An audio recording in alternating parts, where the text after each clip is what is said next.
দেশের বিচার বিভাগের ইতিহাসে এক নজিরবিহীন ও দ্রুততম রায়।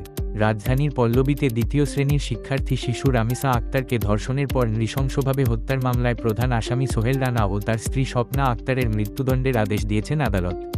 মাত্র ৫ কর্মদিবস ও ঘটনার ১৯ দিনের মাথায় ঢাকার মহানগর শিশু সহিংসতা দমন ট্রাইব্যুনাল আজ এই ঐতিহাসিক রায় ঘোষণা করেন। আজ রোববার আদালত কক্ষে আসামিদের উপস্থিতিতে বিচারক মাসরুর সালেকিন এই মামলার রায় পাঠ করেন। পর্যবেক্ষণে আদালত বলেন, সোহেল রানা ধর্ষণের পর শিশুটিকে নির্মমভাবে হত্যা করেছে এবং তার স্ত্রী স্বপ্না আক্তার স্বামীকে থামানোর চেষ্টা না করে উল্টো মরদেহ গুম ও অপরাধ আড়াল করতে প্রত্যক্ষভাবে সহায়তা করেছেন।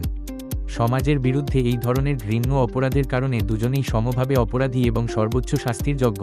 এদিকে এই রায়কে কেন্দ্র করে সকাল থেকেই আদালত প্রাঙ্গণে নেওয়া হয় নজিরবিহীন নিরাপত্তা ব্যবস্থা। রায়ের পর সন্তোষ প্রকাশ করে দ্রুত সাজা কার্যকরের দাবি জানিয়েছেন নিহত শিশু রামিসার বাবা। আইনজীবীরা বলছেন, মাত্র ৫ কর্মদিবসের মধ্যে এই রায় ঘোষণার ঘটনা দেশের বিচার ব্যবস্থার ইতিহাসে একটি দৃষ্টান্ত হয়ে থাকবে, যা ভবিষ্যতে এ ধরনের অপরাধ দমনে বড় ভূমিকা রাখবে।